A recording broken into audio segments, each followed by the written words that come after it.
It is just a delight to be here with you today, and what we're going to take a look at is we're going to take a look at some methods, some techniques to help you to keep that creativity flowing in the work that you're doing. And I'm particularly delighted that we're here together, and one of the cool things that's going on is that you have folks from different disciplines together. So you've got people from the arts, you've got people from business, you have people from engineering, and that, folks, is how creativity happens. Now, as we mentioned, when I'm not traveling, I live in Buffalo, New York, and I really like Buffalo, New York, and I take pictures of Buffalo, and this is a picture of what Buffalo, New York looks like this time of year. And there goes the credibility because it's just across the lake, all right? So we're going to spend about 30 minutes together, and I think it's real important that you get a real good idea of what you're going to get as a result of our time together. So we're going to take a look at some things that prevent us from being creative, because you're all in creative spheres, but there's some things that oftentimes get in the way of that creativity. We're going to take a look at that and how to deal with that. We're going to also take a look at how to deliberately generate lots of ideas. We're going to take a look at how to evaluate and critique those ideas, and then we're going to take a look at the mindset for innovation. So let's play around with that. So one of the things that prevents us from being creative is this: habits. Habits. I'm going to say a word, and I'd like you to say the first word that comes to mind. Are you ready? Yeah. Okay, this is yes, this is no, this is I'm unconscious. Yes. Okay. The word is salt. Pepper. Very good, nicely done. Table. Chair, we get chair or salt on that one. Day. Superb. I took that slide. What do you think? Yeah? Okay. I'd like you to try this. Would you just put your pens and pencils down for a second, please? Would you just clasp your hands in front of you? And now would you notice which thumb is on the top? Which thumb? Right? Left. Good. We have controversy. Excellent. Great. Okay. Now would you completely unclasp your hands? Now would you reclasp them this time with the opposite thumb on the top? Ooh, that's exactly how it feels. Okay. All right. Kind of oogie. These really aren't my fingers, are they? Well, let's just try this. Just cross your arms in front of you. Nice and comfortable, just kind of settling in the afternoon. Would you notice which arm is on the top? Which arm? Left? Right? Good. Controversy again. Now, would you completely uncross your arms? Now, would you recross them this time with the opposite arm on the top? We do a lot of work with the government. There's people walking around in Washington, D.C. right now that look just like this guy, okay? All right, well, let's see. We've checked your word association. We've checked your motor coordination. Let's check your addition this afternoon, all right? Now, don't worry. We're going to do it all together, okay? The business people are saying, yeah, I'm going to get that, all right. All right, so what I'm going to do is I'm going to put some numbers up here on the screen. What I'd like you to do is I'd like you to sum those numbers together in unison out loud. Fair enough? Okay, so here's the first number. Okay, well, that's pretty good. Okay, come on, everybody together, come on. Well, that's better. Come on, now with some more spirit, come on. There we go. Add this number to it, please. 2040, 2040, 2070, 3070, 3090, 4090, 5000. Excellent job. Good. Excellent. Superb, superb, superb.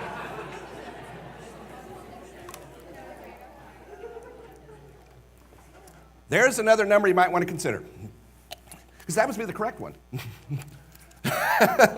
Oh, yeah, I heard 5,000, right? Actually, I heard a couple of 6,000, all right? But would you agree, that this is the correct solution to the problem? Yes, no, maybe let's work it out together. Okay, last known piece of data we all agreed on was 4,090, right? You add 10 to 4,090, you get 4,100, not 5,000, all right? Okay, you're still working on that, aren't you? There's that look. She's going like, I got to get the calculator out here. It happens every time. Now, I'm not going to tell on you folks, all right? But I will tell on a few other folks. Heads of consumer products groups all say 5,000. Automobile manufacturers in Detroit all say 5,000. Deans of colleges and universities argue whether it's 6,000 or 7,000. And then they debate the philosophy behind that, right? There's only one group of people that this doesn't work on. Who do you think it is? Kids, you're absolutely right about fourth graders. They're too busy at the one, carry the 5, 4,119, all right? They haven't developed the habits that allow us to be very, very efficient, and also the habits that allow us to fall into traps sometimes. And one of the habits that many of us have is to take the first idea we come up with and run with it, even if we run right off the edge of a cliff sometimes, because having a problem is so uncomfortable for us. And what we've been taught as good students, as good managers, as good leaders, as good supervisors is, there's usually one right answer for solving a problem. And the quicker you get that answer, the smarter you are. But I'd like you to consider the possibility that sometimes it makes a lot of sense to come up with a number of answers for solving a problem. Then you can pick the best answer. I'd also like you to consider the possibility that sometimes the problem that you're presented with isn't the problem at all, and it might make a lot of sense to redefine what that problem is. Now, we're going to spend some time this afternoon particularly giving you some methods and techniques to come up with lots of ideas in a very short period of time, because that's the key to this creativity stuff. So how do you deal with a habit that's not too effective for you? How do you deal with a habit that's not working for you? Well, my psychologist friend said that the best way to deal with a habit that's not working for you is to replace it with a habit that is working for you.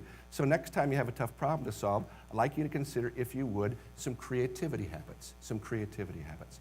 Ask yourself, how else can I do this? Ask yourself, what if? Ask yourself, how can I use something that doesn't fit with this at all?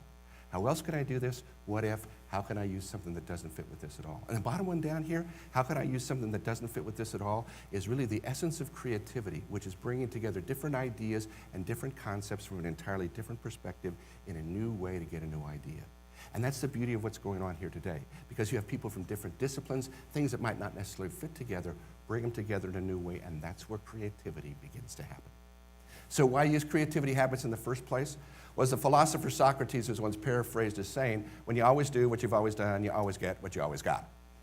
Now let me just run that by again, all right? When you always do what you've always done, you always get what you always got. Now if you like what you're getting, that's terrific.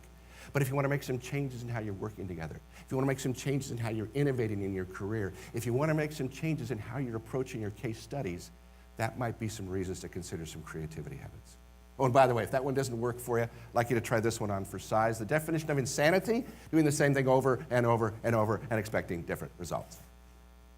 Now, you know, sometimes a picture works a lot better than just explaining it. So let's just take a look at this. I don't know if you can see this or not, but you know, over here on the right, on the left, there's like a car in the water, okay? So we got a crane getting the car out of the water. Okay. Getting the car out of the water. See that? Got that? So what do? Get a bigger crane, absolutely. Okay, good. Okay, so the car out of the water, car out of the water, car out of the water.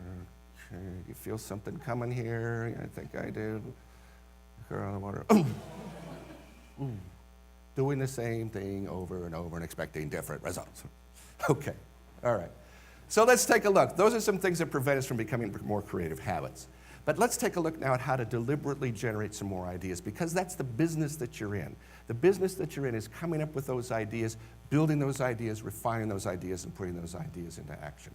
So how do you do that? Well, we follow some guidelines. First guideline for generating ideas is to defer judgment. Second guideline is to strive for quantity. Third guideline is to seek wild and unusual ideas. And the fourth guideline is to build and combine and build on other ideas. Let's talk about each one of those.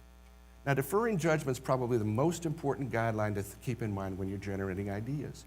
But what deferring judgment asks us to do is to unlearn some of the usual ways that we've been taught to think about an idea. Because from a very early age, we've been taught that as soon as we thought of an idea, we immediately needed to judge whether it's good or bad or right or wrong or safe or unsafe. But in generating new ideas and new ways to solve problems, we need to hold off or at least defer our judgment for a time until we come up with a number of ideas to choose from. What we often tend to do is we often tend to confuse ideas with actions. Ideas are not actions. They're potential actions you might take later on, but at the beginning of the creative process, all you're looking to do is to store up some alternatives. We'll evaluate those alternatives later on in the process. Now, when we talk about deferring judgment, most of the time, most of us think about verbal judgment. Oh, not saying like that's a bad idea or that's ridiculous or something like that.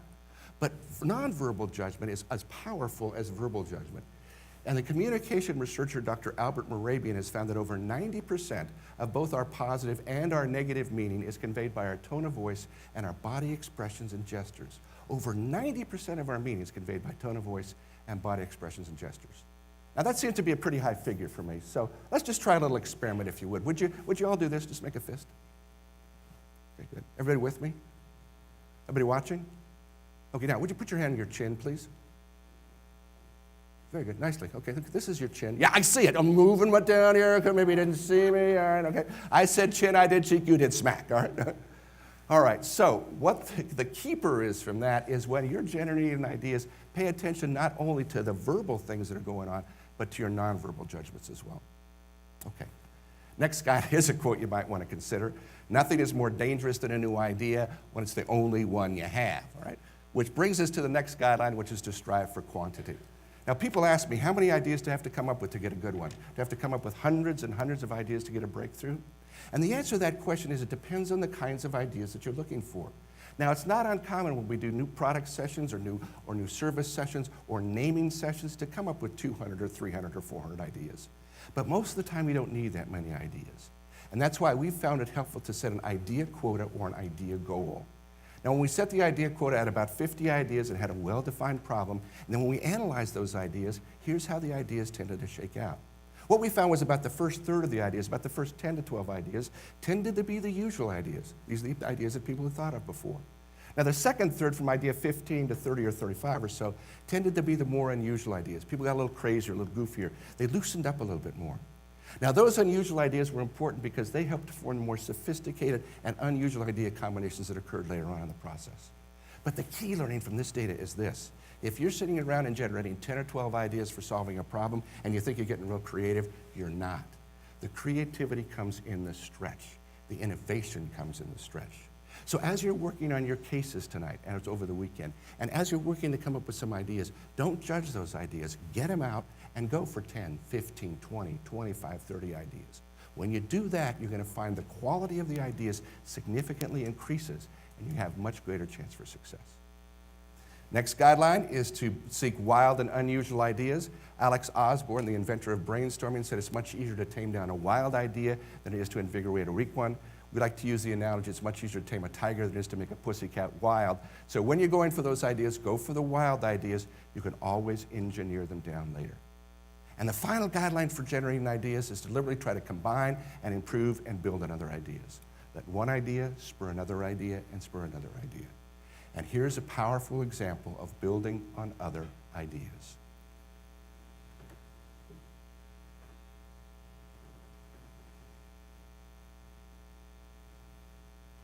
First portable computer.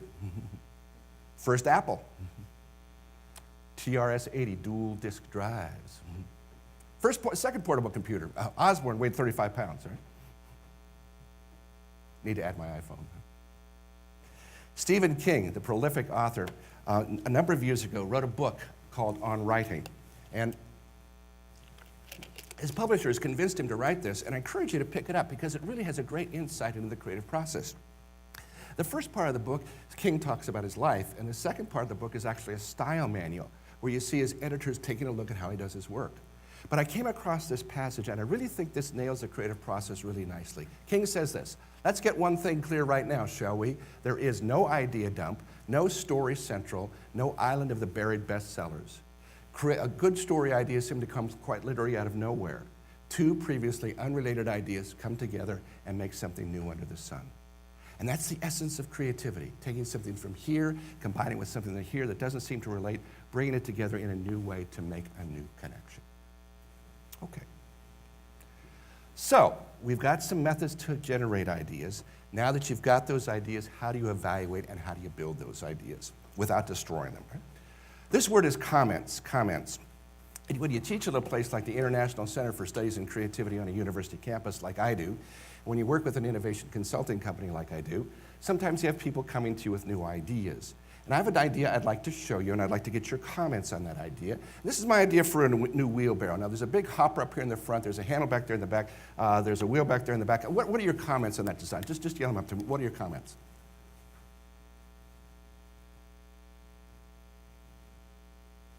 Yeah, go ahead. Bad design. Excellent. Thank you. Good. Other comments? It's generic. Yeah, good. Other comments? Doing great. Keep them coming. Simple. Good. Other comments?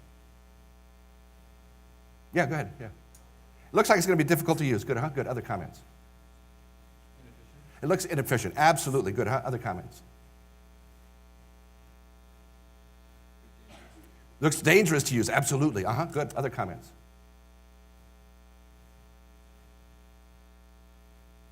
Okay, that's good enough. All right. So, folks, what's this word? What's this word? Comments. Yes. What did I ask you for? Comments. Yes. What did I get? Criticism. Yeah, clearly 6 criticisms, no questions, and nothing good about that wheelbarrow, right? By the way, this wheelbarrow really does work. It really does exist. It's used primarily for high-rise construction over in Europe and England. The way you operate this wheelbarrow is you pull it up the side of a building on a crane, and instead of pulling up on it like a regular wheelbarrow, you push down on it. Now, by pushing down on it, you get a much lower center of gravity, a much tighter, sharper turning radius. You have a lot more control over a wheelbarrow design like this. Now, that's pretty important if you're a construction worker. You're about 38 floors above the ground. You're on a girder about this wide, and the safety net's about 10 floors below you. You want to have some control over that wheelbarrow. But I think there's a much more important process going on this afternoon than just an unusual looking wheelbarrow that, granted, I didn't give you a lot of information on. What would have happened if I would have taken your comments and if I would have modified my wheelbarrow according to your comments? What would I have? What would I have, guys? What was that? The same old traditional wheelbarrow, exactly. Back to that regular design, yeah. And folks, that's what new ideas look like sometimes. They look a little strange, they look a little weird, they look a little odd. Sometimes we don't have all the information out there about what the idea is, and the knee-jerk reaction to innovation is kill it. So how do we deal with the fact that for most groups and for most audiences, when asked to do something pretty neutral, like comment on a design, clearly, most of the time, most of the comments we get are criticisms. We've got a concept and we've got a tool for that. The concept's called affirmative judgment, and the tool is called pluses and potentials and concerns, or PPC for short. Now, when you notice this pluses, potentials, and concerns technique, what do you notice about it? What do you notice? What are you seeing? Yeah, go ahead. You've got the positives first. Good. What else are you seeing? It looks like there's more positives than negative. Yeah, so you've got some positives out there, the pluses and the potentials. And you have the concerns as well, because no idea is perfect. So let's take a look at that. Where did this thing come from? Well, the story goes something like this. Back in the 1970s, there was a number of people at a consulting firm that had been in one of these sessions, and they said, you know, we really have to talk to our corporate president. You folks have got some wonderful ways for coming up with ideas. We really think you ought to talk to our president. He's got a very unique way of coming up with ideas, for dealing with ideas. And so the people from the consulting firm made an appointment to interview this president, and what they found was when someone came to him with a new idea, he used sort of a pluses and potentials and a concerns format. So when someone came to this corporate president, instead of rejecting the idea outright, first he'd take a look at what the strengths of the idea were. He'd take a look at the positives of the idea, because in that corporate president's mind, when that person came to him with that idea had the possibility of making the company more money, saving the company money, or making the company a better place to work. So first he talked about the strengths of the idea. Then he'd deal with the potentials in the idea, sort of blue sky, deal with what might be the result if the idea were implemented. Then finally he'd deal with the concerns. But he'd deal with the concerns in a very unique way. Instead of saying things like, well, it's going to cost too much, he'd say, well, how might you reduce the cost? Or instead of saying things like, well, customers aren't going to like it, he'd say, well, how might you find out if customers would like this? So let's take a look at our wheelbarrow. Let's say that you've gone into this corporate president and he's using sort of a pluses and potentials and concerns technique to evaluate ideas. And he might say something like this. He might say something like, well, you know what I like about that idea is the hopper looks pretty big, probably hold a lot. Handle's short, will save a lot of money on handle material. The design looks pretty simple, will probably be pretty easy to manufacture. You know, some potential I see in that design is, you know, maybe with the wheel in the back there, maybe people with less strength can operate this thing. Maybe you can sit down and operate this thing. And frankly, I haven't seen a wheelbarrow design quite like this before, so maybe if we could build this design, we could get out to the market first, have first-to-market advantage, and make a lot of money before our competition ever caught on to what we're doing. Got a couple concerns. Looks like it's a little out of balance. So how might you pre-test that design? And frankly, our wheelbarrow department is a little over budget right now, so how might you find the money to develop that idea? Now put yourself in the person's place that proposed that idea. What's an evaluation like that going to do for you? What's it going to do? It's going to motivate you. Good. What else might it do? What was that? Go ahead. Yeah, you know where to start. Yeah, so let's play the scenario out just a little bit further. Let's say that you go to work on this design and you find indeed that this isn't a very good wheelbarrow design after all, but a modification of this design might be more appropriate. What do you think your chances are now of going back to the corporate president with a modified wheelbarrow design after something like a pluses and a potentials and a concerns type of evaluation? What are your chances? Very good, yeah, good. And folks, that's what we're after with this. That's what pluses and potentials and concerns is designed to do. So pluses and potentials and concerns is a balanced approach to evaluating ideas. It's also a critical thinking tool. And there's a big difference between criticism and critical thinking. Criticism is taking a look at what's wrong with the idea or the concept and stopping at that. Critical thinking is taking a look at the strengths of the idea, the potential in the idea, and then also taking a look at the downsides of the idea. It's also an opportunity to give an idea a fair hearing. It's a chance to create an open to overcome the weaknesses of that idea. And one more thing, pluses and potentials and concerns and the whole idea of affirmative judgment is designed to help you stop thinking like a reptile and start to think like a human being, all right? Now let me tell you where that comes from. Your brain's made in three parts. You have a brainstem, a limbic system, and a neocortex. All that a reptile has is a brain stem, right? The way a reptile reacts to innovation in its environment is it either eats it, it attacks it, it runs from it, it tries to mate with it, or it doesn't see it at all, right? Folks, this is the reptilian response to new ideas, right? What pluses and potentials and concerns ask you to do is to use that big, huge brain you have sitting up here to take a look at not what's wrong about that idea, but to take a look at the strengths of the idea, the potential in the idea, then create an opening to overcome the concerns or the downsides about that idea. And so we have a little saying in our company. The saying is, don't be a crocodile, look for the strengths and ideas first. And just to remind you of that, on your table, you have some crocodile cards, all right? So, and on the front, we have the guidelines for generating ideas. Please take a crocodile card, and if you have some crocodiles in your pond, come and see me afterwards. I'll be happy to give you some more of these, all right? So on the front side, we have the guidelines for generating ideas, and on the back side, we have the pluses and potentials and concerns technique. I encourage you to try that out as you're working your case studies tonight and tomorrow and the next day. Okay, so let's take this just a little bit further. Oh, let's do an activity. All right, everybody stand up if you would, and get yourself a partner, would you? Now face your partner. You might have to work across tables. That's okay. Okay. Everybody have a partner? Terrific. Okay, good. Now decide who's going to be person A and who's going to be person B. Who's going to be person A, who's going to be person B? Okay, good. So person A, would you make a fist? Okay, like this. Okay. So, salute, not a punch. Okay, all right. Okay, got that. Who's person A? Okay, good. Now person B, would you just put your hand against that? Okay, good. Okay. Have you got that? Okay, person A, person B. Okay, you ready? Person A, push.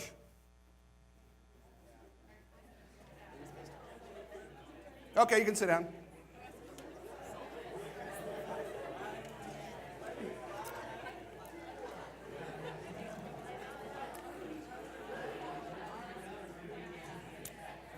Okay, so what did I ask person A to do? Push. What did I ask person B to do? Nothing. What did person B do? See what's going on? This is like a new idea. So when somebody comes to you with a new idea or a different direction to go, your natural reaction is to push against that. So what we need to look at is to override that natural reaction, all right? And that's what pluses and potentials and concerns does. It gives you a tool, it gives you a language to say, hey, let's look at the strengths of this idea. Let's look at the potential of this idea. Let's find a way to overcome the concerns. And you have to override it because that's what's going on. All right, so let's take it a little bit further. There it is, pluses and potentials and concerns. I've got another design I'd like to show you, and I'd like to try pluses and potentials and concerns on this design. This is my design for a new jet. Now, it's got a propeller back there in the back, and has a jet engine back there, okay, and it's got a wing, and the wing is like tilted forward like that. It has a pointy thing out in the front. Technical word for that is pointy thing, all right? And we have a colorful red stripe here, all right? So let's try pluses and potentials and concerns of this. So what are the pluses of this design? What are the pluses? It's colorful, thank you, good. Other pluses? That's got a pointy thing, yeah. Everybody needs a pointy thing, okay, good. Other pluses? It's different, it looks aerodynamic. Okay, so what potential do you see in this design? What might be the result if we were to build it? It might fly, good, huh? Other potential? It might be faster, good. Other potential? It might be safer, it might hold more people. Okay, so what concerns do you have about this design? Sorry? Okay, it looks really fat at the back, so how to check and make sure that it's balanced. Okay, good. Other concerns? Yeah, so how to make sure that the wings are in the right direction. Yeah, good. Yeah, so how to make sure that you can land this thing. Yeah, good. Over there? Yeah, go ahead. So how to figure out what the pointing thing does. Yeah, good. Anybody else? How do people get in? How do you get into this thing, okay? So by the way, anybody think it's going to fly? Well, it does, okay? There it is. It's a Learfan 2100 prototype executive aircraft. It's constructed of graphite composite materials that are stronger than aluminum by half as much. Now, the Learfan led the way for innovative design and construction of corporate aircraft. By the way, this plane first flew in January of 1981. It's been around for a long time. Unfortunately, because of management problems at Learfan, this plane never did make it to commercial production, but this plane, the Beech Starship, did go into production in 1989. It's an all-composite turboprop. It's the first of its kind ever certified, and thanks to advanced design, the Starship can reach speeds of 395 miles per hour, uses 1/3 less fuel than a business jet, and it easily uses short runways. Now, this is not a lesson in airplane design, but I do think they're kind of cool, all right? But what this is a lesson in is in how ideas develop and how failure can oftentimes lead to new innovations. Now, the interesting thing about this is the Learfan never made it to commercial production. Okay? The Beech Starship was moderately successful, but because it was such an innovative design, they had to put so many avionics in there that it really slowed the plane down. But the graphite composite materials that these are made of has really led to new designs. This happens to be a Burt Rutan design. And Burt Rutan, a number of years ago, won the X Prize for taking a craft right up to the edge of space, 62 miles, and bringing it back to Earth. Here's how it works. That big craft there is White Knight. What's hanging below that is Spaceship One, and you've got a Starship as a chase plane there. White Knight goes up to about 42,000 feet. Spaceship One unhooks, goes right to the edge of space, 62 miles, and comes back safely to Earth. Now, as I mentioned earlier, these aircraft are made out of graphite composite materials.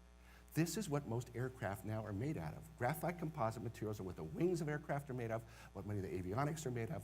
They're much stronger than aluminum, they're lighter than aluminum, they weigh much less than aluminum, and they actually make planes much safer than the aluminum design before.